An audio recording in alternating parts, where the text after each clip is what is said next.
Ya, baik sahabat Jakmil, kita sekarang sudah berada di dalam makam Sayyidah Fatimah An-Nabawiyah. Assalamualaikum ya Sayyidah Fatimah An-Nabawiyah. Assalamualaikum ya bintal Husain. Jadi Sayyidah Fatimah An-Nabawiyah ini adalah anak daripada Sayyidina Al-Husain radhiyallahu taala anhu, dan ibunya bernama Ummu Ishaq binti Thalha bin Ubaidillah.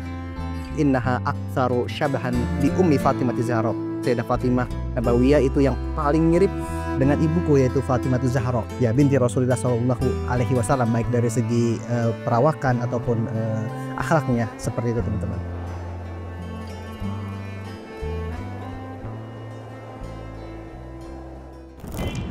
Oke, assalamualaikum warahmatullahi wabarakatuh, sahabat Jakmil dimanapun kalian berada. Berjumpa lagi dengan saya Lukman Hakim di vlog Mesir, teman-teman. Ya, insya Allah pada siang hari yang cerah ini kita akan berziarah lagi sekaligus tapak tilas ke makam Ahlul Bait Nabi Shallallahu Alaihi Wasallam, tokoh perempuan yang dijuluki sebagai Ummul Yatama atau Ummu Hanan, ya, ibu bagi orang-orang yang lemah, ibunda kasih sayang, ibu bagi anak-anak yatim, yaitu putri tercinta Sayyidina Al-Imam Al-Husain radhiyallahu taala anhu yang bernama Fatimah An-Nabawiyah. Beliau dijuluki Fatimah An-Nabawiyah karena kedekatannya dengan keluarga Nabi Muhammad SAW.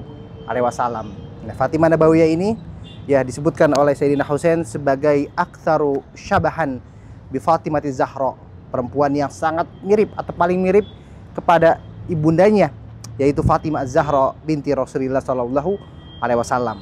Dan makam beliau ya di Mesir merupakan sebuah karunia, sebuah anugerah bagi masyarakat setempat, karena Sayyidah Fatimah An-Nabawiyah ini meninggalkan sebuah legasi yang sampai saat ini dipraktikkan oleh masyarakat lokal, yang berupa Muassasah Al-Khairiyah atau bahasa modernnya LSM, Lembaga Swadaya Masyarakat, NGO lah, seperti itu. Dan makam beliau berada di distrik Darbul Ahmar, sebuah distrik yang sangat bersejarah, dan insya Allah kita akan menuju ke makam beliau untuk mencari tahu lebih detail mengenai tentang Fatimah An-Nabawiyah. Di kota yang dijuluki negeri seribu menara ini, makam-makam Ahlul Bait tersebar seperti gugusan bintang yang menaungi Kairo. Makam Imam Al-Husain, Sayyidah Zainab, Sayyidah Nafisa, Sayyidah Sukaina, dan para keturunan Rasulullah Shallallahu Alaihi Wasallam lainnya. Dan tepat di tengah lingkaran cahaya itu, di kawasan Darbul Ahmar, jalan bersejarah yang telah menyaksikan perputaran zaman, bersemayam sosok wanita yang dijuluki Ummu Hanan, yakni Sayyidah Fatimah An-Nabawiyah radhiyallahu taala anha. Oke sahabat Jakmil, jadi makam Sayyidah Fatimah An-Nabawiyah itu berada di distrik Darbul Ahmar. Ya, sedangkan Darbul Ahmar ini berada di samping distrik Hai Khalifah atau distrik Khalifah yang saat ini kita injak. Dan dinamakan Darbul Ahmar, Darb itu artinya jalan, sedangkan Ahmar itu artinya merah.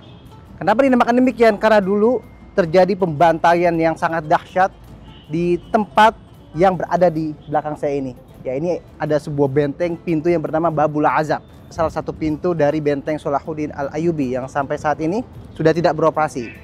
Dan di tempat ini teman-teman, ya, dulunya terjadi pembantaian yang disebut sebagai Madbahatul Mamalik atau penyembelihan orang-orang Mamluk yang dilakukan oleh Muhammad Ali Pasha, seorang wali Mesir yang memerintah Mesir dan membangun Mesir modern. Dan di sini terjadi pembantaian sekitar 450 orang dari bangsa Mamluk, sehingga dikisahkan darah-darah dari para Mamluk ini mengalir deras sampai ke distrik yang disebut sebagai Darbul Ahmar yang akan kita kunjungi. Nah, makanya kenapa disebut Darbul Ahmar, karena jalannya ketika dibersihkan masih banyak sisa-sisa kemerahan yang sulit untuk dihilangkan, sehingga penduduk setempat menyebut jalan merah, seperti itu teman-teman. Menurut catatan Ali Mubarak dalam Al-Khittah atau Fiqhiyah, tempat ini telah dikenal sejak masa awal sebagai lokasi pemakaman beliau yang mulia, Sayyidah Fatimah An-Nabawiyah. Lalu pada abad ke-18, Abdurrahman Katkhuda, tokoh besar pembangunan masjid di Mesir, mendirikan masjid pertama di atas makam ini dengan kubah menjulang dan maksurah tembaga yang menjaga pusara beliau. Sejak itu perhatian para penguasa tidak pernah putus. Perluasan demi perluasan dilakukan, hingga renovasi menyeluruh pasca gempa 1992. yang melahirkan bentuk masjid bergaya Mamluk seperti yang kita saksikan pada hari ini. Ya baik, sahabat Jaknil, kita sekarang sudah berada di dalam makam Sayyidah Fatimah An-Nabawiyah. Luar biasa, makam beliau ini selalu ramai dikunjungi oleh masyarakat lokal dan juga para pelajar Al-Azhar ya. Karena memang di kawasan Darul Ahmar ini banyak sekali pelajar-pelajar Asia, terutama dari Indonesia, Malaysia, Singapura itu tinggal, dan karenanya banyak yang berkunjung ke sini. Ya, ini dia makam beliau, luar biasa ya. Dan dihiasi oleh tembaga. Ya, jadi warna hijau ini adalah warna kesukaan Nabi SAW ya. Kalau teman-teman berkunjung ke makam Ahlul Bait di Mesir, kalian pasti akan melihat makam-makam beliau itu hampir mirip bangunannya, konstruksi bangunannya. Dan inilah makam beliau ya. Assalamualaikum ya Sayyidah Fatimah An-Nabawiyah. Assalamualaikum ya Bintal Husain. Assalamualaikum ya Ummah Hanan, Ummal Masakin.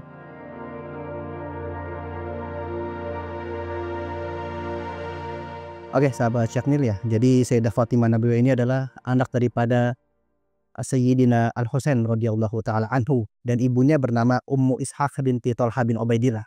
Thalha bin Ubaidillah ini adalah salah satu sahabat Al-Mubasysyirin bil Jannah yang dikabarkan atau diberikan kabar gembira untuk masuk surga ya, jalur fast track. Luar biasa, nasab beliau merupakan nasab yang sangat mulia, dan barang tentu ya beliau ini adalah sosok yang mulia juga. Ya, biasanya kalau ayah ibunya itu baik, insya Allah keturunannya juga baik. Ya, dan beliau lahir di kota Madinah tahun 40 Hijriah dan wafat sekitar tahun 110 Hijriah di Mesir, di sebuah rumah yang sekarang menjadi makam beliau. Di sini teman-teman bisa melihat ada biografi beliau ya. Saya akan tunjukkan. Ya, teman-teman bisa lihat itu ada biografi singkat mengenai tentang Sayyidah Fatimah An-Nabawiyah. Dia dijuluki sebagai Ummul Hanan atau ibu yang sangat berbelas kasih, sangat kasih sayang, dan juga Ummul Masakin. Beliau menikah dengan sepupunya sendiri yang bernama Al-Hasan ibn Al-Hasan atau digelari sebagai Al-Hasan Al-Musanna. Ya, Al-Hasan ini, Sayyidina Hasan adalah saudara kandung daripada Sayyidina Al-Husain ya. Karena cucu Rasulullah SAW diantaranya itu ada Al-Hasan, Bunda Al-Husain, dan juga Sayyidah Zainab yang makamnya sudah kita kunjungi kemarin. Nah, ketika Al-Hasan Al-Musanna ini hendak melamar Sayyidah Fatimah Nabawiyah, beliau sebetulnya dihadapkan dua pilihan.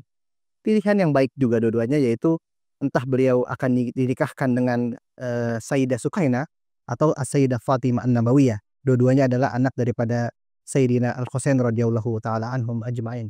Tapi Sayyidina Husain lebih memilihkan Sayyidah Fatimah Nabawiyah. Dan beliau berkata kepada Al-Hasan Al-Musanna, wahai Hasan, aku pilihkan Sayyidah Fatimah Nabawiyah untukmu. Kenapa? Karena innaha aktsaru syabahan bi ummi Fatimah Zahra. Karena Sayyidah Fatimah Nabawiyah itu yang paling mirip dengan ibuku, yaitu Fatimah Zahra. Ya, binti Rasulullah Shallallahu Alaihi Wasallam, baik dari segi perawakan ataupun akhlaknya, seperti itu teman-teman. Dan di sini juga disebutin ya teman-teman, salah satu keistimewaan beliau bahwasanya Sayyidah Fatimah An-Nabawiyah termasuk min ruwatil hadis, periwayat hadis atau perawi hadis. Di antara hadis yang beliau riwayatkan dari ayahnya itu Sayyidina Al-Husain, di sini disebutkan min muslimin wala muslimatin yusabu bi musibatin, tidaklah seorang muslim ataupun muslimah ketika dia ditimpa sebuah musibah fayadkuruha, lalu dia mengingatnya, wa in tola ahduha, meskipun itu sudah lama waktunya, ya fayuhditsu lidzalika istirja'an, kemudian dia mengucap kalimat istirja' atau innalillahi wa inna ilaihi raji'un illa jaddadallahu lahu, kecuali Allah akan memperbarui pahalanya, fa'atahu mithla ajroha, kemudian Allah juga akan mengganjar dia dengan pahala seperti pahala awal dia terkena menerima musibah.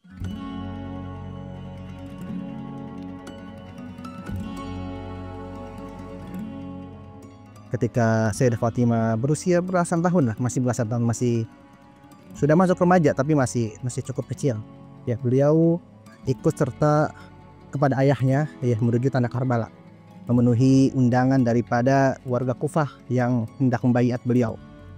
Dan ketika sampai di sana ya terjadilah peristiwa yang sangat memilukan untuk umat Islam, tentu yang sudah kita jelaskan sebelumnya pada episode Sayyidah Zainab ya. Teman-teman harus nonton ya biar paham alur ceritanya. Dan ketika Al-Imam Husain meninggal di tanah Karbala, kemudian keluarga Rasulullah SAW, Ahlul Bait Nabi SAW itu dibawa ke Kufah, kemudian dibawa lagi ke Damaskus untuk menghadap Khalifah Yazid bin Muawiyah. Ketika sampai sana, Yazid pun mengembalikan keluarga Ahlul Bait ini yang masih tersisa ke kota Madinah. Nah, selama di Madinah, Bani Umayyah ini justru merasa khawatir ya, karena keberadaan Ahlul Bait di Madinah itu bisa menimbulkan gerakan separatis atau oposisi ya. Ini menurut Bani Umayyah, padahal sejatinya enggak demikian. Lalu Khalifah Bani Umayyah pun memerintahkan kepada Sayyidah Zainab yang ketika itu menjadi tanggung jawab para Ahlul Bait untuk hijrah keluar Madinah, dan dipilihlah negeri Mesir sebagai tempat perlindungan yang baru. Karena Mesir ini ya, sebagaimana yang telah disabdakan oleh Rasulullah SAW, innakum sataftahuna ardon yuzkaru fiha al-khirat. Sesungguhnya kalian para sahabat itu nanti akan menaklukkan negeri yang di dalamnya disebut al-khirat, yaitu negeri Mesir sendiri. Ya, fastausu bi ahliha khaira. Maka kalau kalian menaklukkan negeri Mesir, maka aku berwasiat kepada kalian ya untuk memperlakukan penduduk Mesir ini dengan baik. Fa inna lahum zimmatan wa rahimah, karena orang-orang Mesir ini memiliki hubungan kekerabatan denganku ya, dan mereka juga menjadi tanggung jawab umat Islam, seperti itu. Dan lalu Sayyidah Zainab pun membawa sisa-sisa Ahlul Bait ini, diantaranya adalah Sayyidah Fatimah An-Nabawiyah, kemudian juga Sayyidah Sukaina, saudari kandungnya, kemudian kakaknya yang bernama Ali Al-Asqar atau Ali Zainal Abidin, dan mereka semua bermigrasi atau berhijrah ke negeri Mesir. Nah, sampainya di Mesir, mereka disambut dengan meriah oleh penduduk Mesir, juga dengan gubernur Mesir ketika itu yang bernama Maslamah bin Makhlad, di antara sahabat Nabi SAW yang menjadi gubernur Mesir dan yang terkenal sebagai muhibbi dzurriyyatin Nabi SAW atau pecinta keturunan Rasulullah SAW.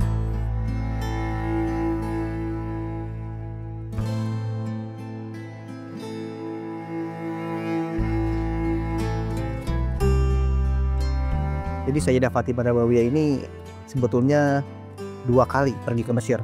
Pertama pada tahun 61 Hijriah ketika hijrah besar-besaran Ahlul Bait dari Madinah menuju Mesir bersama Sayyidah Zainab. Yang kedua, beliau sempat balik lagi ke kota Madinah. Ya, dan ketika kembali ke kota Madinah, rumah beliau itu ternyata sudah mengalami perluasan. Dulu beliau sempat tinggal di rumah neneknya Sayyidah Fatimah Az-Zahra yang bersampingan dengan makam Rasulullah SAW atau rumahnya Sayyidah Aisyah dan Rasulullah SAW. Ketika terjadi perluasan keempat di era Khalifah Umar bin Abdul Aziz, rumah beliau itu dipindahkan dari posisi di sebelah timur menjadi di sebelah barat.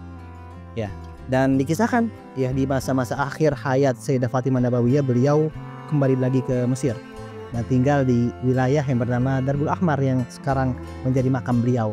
Dan dikisahkan ya, selama beliau tinggal di Mesir, beliau mendirikan muassasah khairiyah atau seperti lembaga swadaya masyarakat lah atau NGO, yang mana ini menurut para sejarawan disebut sebagai NGO pertama di dalam dunia Islam.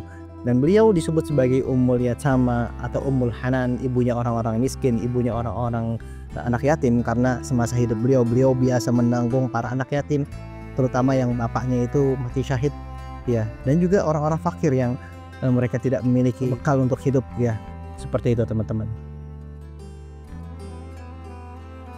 Nah, sahabat Jejaknil ya, Masya Allah, kita syuting di sini udah sampai sejam. Ini dia makanan yang saya dapat dari para peziarah yang datang ke sini, luar biasa ya.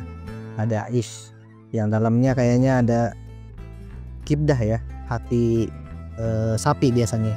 Kemudian ada makanan berat juga teman-teman, luar biasa ya. Ini dikasih sama peziarah yang mengunjungi makam beliau pada hari ini. Masya Allah, lihat menunya, nasi dan juga daging, Masya Allah ya. Jadi memang para peziarah yang datang ke sini, mereka mencontoh akhlak dan perilaku yang dulu dilakukan oleh Sayyidah Fatimah An-Nabawiyah. Memang keseharian beliau itu menampung orang-orang yatim, khususnya anak-anak yang bapaknya itu meninggal dalam peperangan ya. Dan tak hanya itu, beliau juga menampung orang-orang yang datang ke rumah beliau. Bahkan dikisahkan kalau orang datang ke rumah beliau itu tidak didapati kecuali ketika dia keluar, dia akan membawa sesuatu ya, entah itu makanan, minuman dan lain sebagainya, seperti itu teman-teman. Dan insya Allah ya, semua makam keluarga Ahlul Bait ya sudah saya liput di Mesir. Mungkin ada beberapa sisanya lagi yang akan kita liput di episode mendatang.